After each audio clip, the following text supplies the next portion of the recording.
Hi everyone, Baker on the Dark Side. Sorry I've been away a little bit, but I'm gonna make a St. Patty's Day dessert. So if you're ever wondering what to do with all those thin mint cookies that you got from the Girl Scouts, this is a recipe for you. So it'll kill two birds with one stone. You're gonna get rid of your thin mints and you're gonna make something for St. Patty's Day. I'm not Irish at all, but I do have an Irish husband, so we try to celebrate a little bit with him. So what I'm going to do is it's a very simple, it's going to be a thin mint pound cake that I'm going to make. I'm making two. I'm going to make a big one for work and then a little one for me and my husband. So the first thing I'm going to do is, this is real simple. It is made from a cake mix. People ask me, what cake mix do you prefer? Well, I really don't have a preference. I think that most cake mixes are pretty easily to use. I will say that in the bakeries that I worked at, and this is going to come as a shocker to you, but a lot of bakeries use cake mixes. Yes, they come in a 50-pound bag. Typically it's Pillsbury, I want to say, but there's different ones. There's White's, there's, Betty Crocker. But for those bakeries that just churn out the cakes, a lot of them, I will say, use a cake mix. Those old Italian ones, like, in the Bronx and all that. Oops, sorry, that was my timer. The Bronx and all that, they use, they have cake mixes. The wedding, venues use, their own cake, but, you probably notice that cake is dry a lot of the time because there's no preservatives in cakes that you make. So typically they won't last longer than a few days without going dry, especially after you cut into them. So a lot of cake mix gets used in bakeries, especially like grocery store ones that I've worked at and things like that. So just letting you know, big secret. Okay, so the other thing that I do a little differently is that I usually put my wet ingredients in. So I've got my eggs. I got 4 eggs for this. This is like a pound cake. It's a dense cake. So I've got 4 eggs. I've got my 1/3 cup of oil. You can use whatever oil you want. I add a little extra sugar to this, give it a little more richness, so a 1/4 cup of sugar. Then I have, to keep that mint flavor going, instead of water, I typically would use water. But I am going to use peppermint schnapps. Yes, I am going to use peppermint schnapps. It will bake out, don't worry, but it's going to give that mint flavor. If you don't want to use the peppermint schnapps, you can use water. And you could use a teaspoon, maybe half a tablespoon of peppermint extract if you want, or just vanilla. You don't even have to have that extra minty flavor, but I'm putting it in. It'll bake out, doesn't get anybody drunk, I promise. So we're gonna mix this up. Okay, so that's all in there. I'm gonna take it down. And I've got a French vanilla cake mix. Pudding, without pudding, doesn't matter. You can use any kind that you want. We're going to put that cake mix in. And we're just going to mix that up.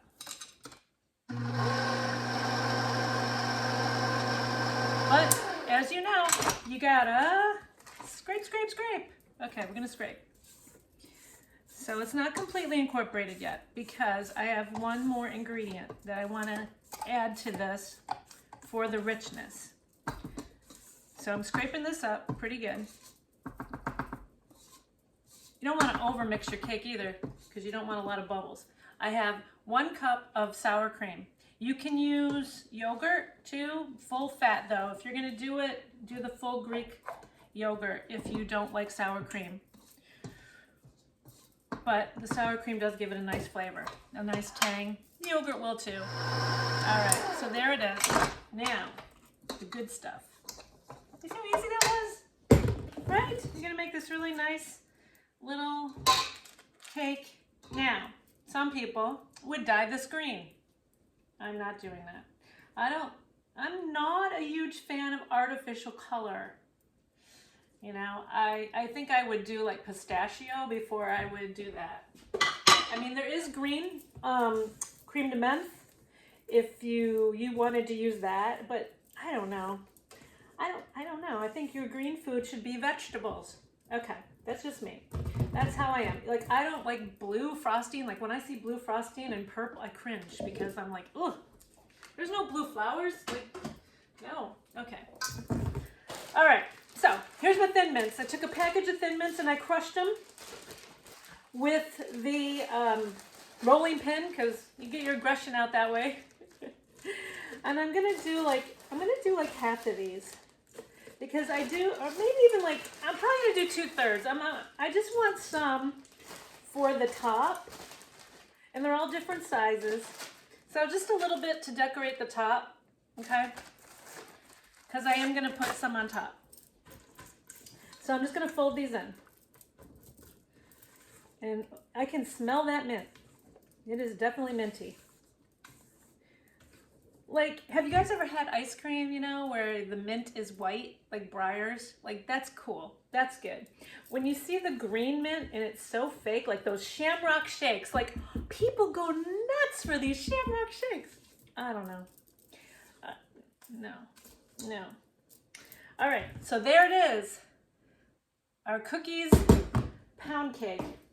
So now, what I like to do is, I usually scoop it with a scoop, especially if I'm trying to make more than one that are even and I want them to be equal, but in this case I don't. So I am just gonna put the little one for me and my husband. I'm just gonna get that out of the way. And I'm gonna fill it like about halfway. And then I'm gonna do this big long one. Now, if you want one, you should do this in a bundt cake or a 13 by 9. You could make it into cupcakes too if you want to do it for the kids. So that's up to you. Just depends on who you're cooking this for. So there we go. I've got my 2 cookies and cream pound cakes. And it doesn't matter if, you know, there's some on the top because, you know, I'm gonna decorate this. I'm gonna show you later how I'm gonna decorate it. I am gonna use a little bit of green to decorate it, you'll see. So this is gonna go and bake. Obviously smaller ones are gonna bake, you know, maybe 20-25 minutes. This big guy will probably take like 40-45 minutes at 350 degrees Fahrenheit. And I'll show you what it looks like. Hi everyone, we're back, Baker on the Dark Side. So my Thin Mint pound cake is all done. There's the big one. And then here's the tiny one for me and my husband. So now we're gonna just do a quick decoration. Nothing fancy, nothing too crazy. I got this nice thick ganache, chocolate ganache. So quick rule of thumb, half a cup of heavy cream with 6 ounces of chocolate if you want a nice thick one. So I'm just gonna kind of like roll this down the middle just to get it started. And I kind of want the chocolate to be like pronounced. So I'm trying to just do some strips down there. All right, because this isn't my only decoration for this.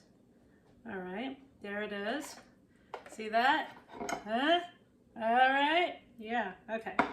And now the small one. So I want some strips on that. Just going up and down. You can do whatever you want. You can coat the whole thing in chocolate. I don't blame you. So I've got a little extra, so I'm gonna just come back to the big one. I don't think anybody's gonna be upset if we have extra chocolate on this cake. Plus it keeps it from drying out, right? So I've gone all around it. Here we go. Maybe I'll put a little more on this one. So you got plenty of ganache for a bundt cake, for sure, with that recipe. Now, I always reuse my squeeze bottles that I get from the store. If you're not recycling, try it. Wash them out, use them. So now I'm gonna go across with this green white chocolate, and I put a little bit of creme de menthe. So I'm gonna go both ways. I want that nice stripy look I always go around the corners too, just so it drips a little bit. If you want a drip cake, get yourself a squirt bottle. That's how you do drip cakes. All right, so did you see that? So there's that. If you want to drip it on the side, you just go like this with a drip bottle.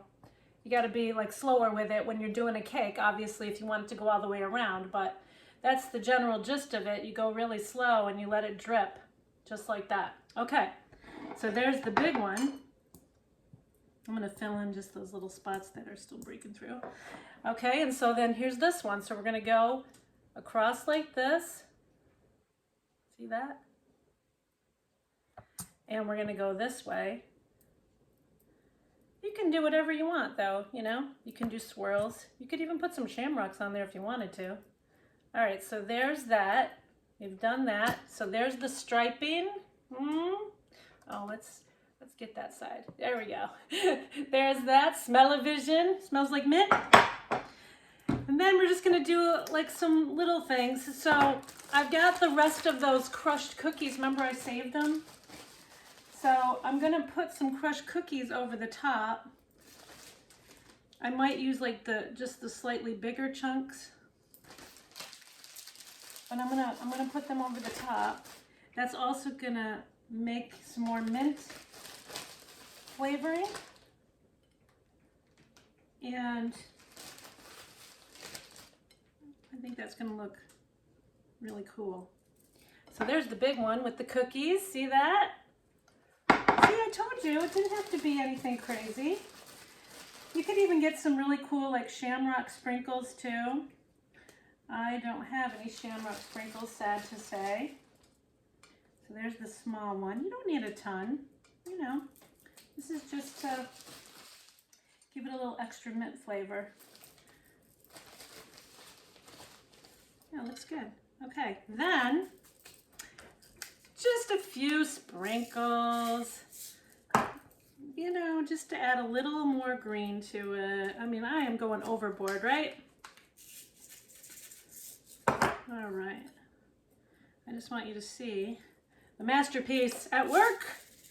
The mad scientist that I am. Okay. And there it is. Did you see that? Yeah. All right. Hey, I hope you enjoy it. Luck of the Irish. Enjoy your St. Patty's Day if you celebrate it. If you don't, well, you can still make a cake. It's all right. So happy St. Patty's Day. Subscribe if you want to have some more fun. Pretty soon I'll be picking the next family recipe. And you're going to see me on my next journey.